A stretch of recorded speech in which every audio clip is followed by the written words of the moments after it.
Dear friends, మనం ఇప్పుడు social మీడియాలో,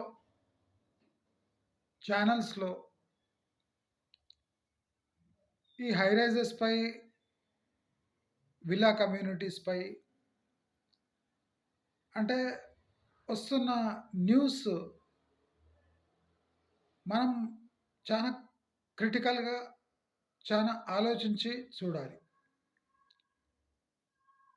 ఇన్నేళ్ళు ఏ డౌట్ రాకుండా దీని ప్రచారంలో పాల్గొన్న ఛానల్స్ ఈ హై రైజెస్‌పై సడెన్‌గా న్యూస్ ఎందుకిస్తున్నాయి? మనం ఏ టు ఏ ఈ బాలానగర్‌లో ప్రాజెక్ట్‌పై సడెన్‌గా రిపోర్టర్స్ పోయి అక్కడ గొడవ చేయటం. సడెన్‌గా దాన్ని హైలైట్ చేయటం. అంటే కొంతమందిని టార్గెట్ చేసి మరీ వసూళ్లకు పాల్పడుతున్నారు అని నాకు సమాచారం అందుతుంది.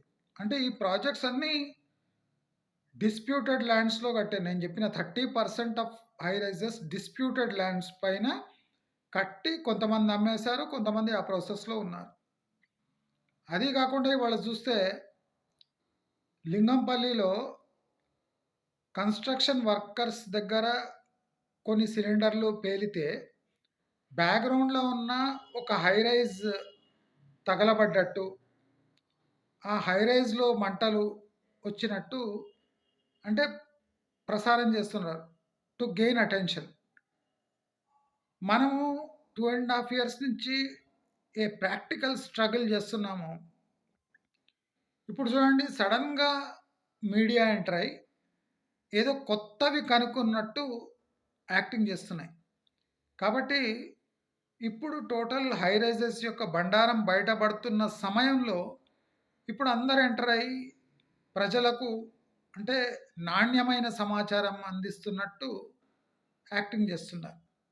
కానీ మన ఛానల్ ఇదే పని గత 3 ఏండ్లుగా చేస్తుంది అని అందరూ గమనించాలి, గమనిస్తూనే ఉండాలి.